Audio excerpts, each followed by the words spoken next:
Hey there, Eric with you. Thanks for joining me. I remember when I was a kid, I had this baseball coach, and he was pretty old school. He was a tough man, and he really believed in discipline, on a hard work ethic, and he used to have us field grounders, fly balls, play catch without a baseball glove. Yeah, we throw it, we catch grounders, we catch fly balls without a baseball glove. And the reasoning behind this, his reasoning was that if we could do it in our bare hands, then when we had a glove, it would be a piece of cake. And you know what? It was hard going through that. I mean, sometimes our hands would be stinging, they'd be beet red, but he was absolutely correct. Boy, when you put that glove on, it was like nothing was getting by you. And that's what I wanted to talk to you about today, that same type of concept or philosophy. I call it desirable difficulties, and maybe not to that extreme, but I think it is good to to have your children experience these desirable difficulties through different at different points at different times. For instance, I do it with my children, and it's nothing. I want to make this perfectly clear. It's nothing that's going to cause harm or damage to them. It may make them uncomfortable though, and that's the whole point.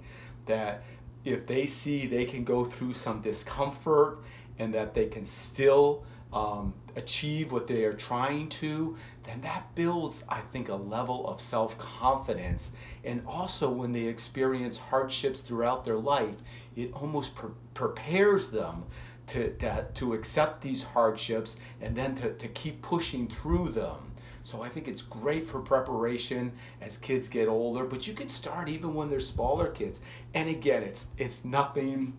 I want to make this clear again. It's nothing extreme. We're not trying to hurt or injure our kids in any manner, but we are trying to make it a little bit uncomfortable for them and still have them proceed and also have them see the results afterwards. So just another example, not with the baseball glove, but with my daughter the other day, we went out to play tennis, and it's we live in Florida, and we're in middle of June almost, so it's pretty steamy. It was probably 90, 95 degrees here, and we went to the court, and there was one court with covered by shade. There were trees nearby, but the other court was wide open. There was not any shade. It was just sun beating down on the court. And immediately she started going to the shady court, and I said, hey, let's just play one game here and then we'll go to the shady court.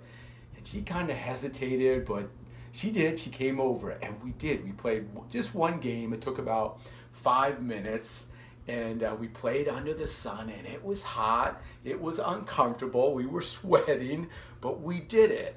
And after we were done, I said, see that? You can do that.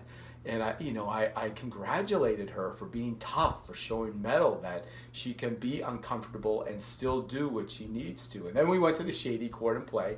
But that's just one example. But you can pick and choose throughout the day. Just little things like that. That again, you put them in an uncomfortable position, and then they still proceed. They see the results after they're done, and it does. I think again, it's a great way to build their self confidence, to know that they can experience some type of discomfort and still see the results, still get to their goal afterwards.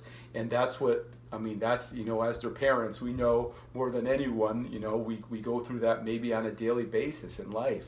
We have some discomfort. We don't want to necessarily do things, but we still do them because we know what's on the other side. I'm trying to think of another example. With my son.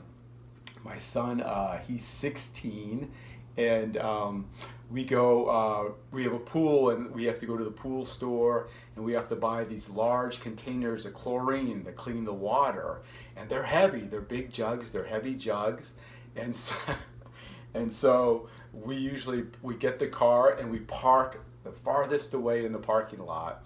and we buy 4, so I have to carry 2 and he has to carry 2, and it's a pretty long walk. It's maybe a quarter of a mile where we're carrying these jugs, but and I'm not telling him to do this. He asked. He's like, "Let's do it," because now he's accepting that. He can see what it does for him, how it helps build his self confidence, how it puts him in some discomfort, but he likes that now. He can see how it pays off for him.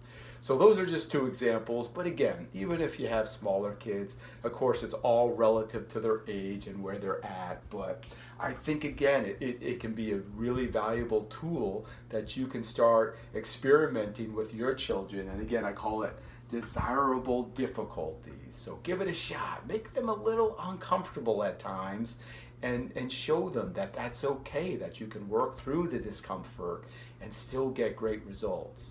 So I hope that helps. Give it a try. I think again it's very powerful, especially if you start off when your kids are young. It'll just build and build even more. So try it.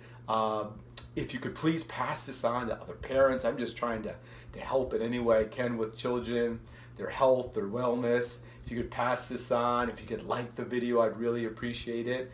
And if you like my content, I'm going to be making many more videos. You can also join. You can subscribe. All right. Thanks. Maybe if you subscribe, that'll be a desirable difficulty too. I'll talk to you soon. Bye-bye.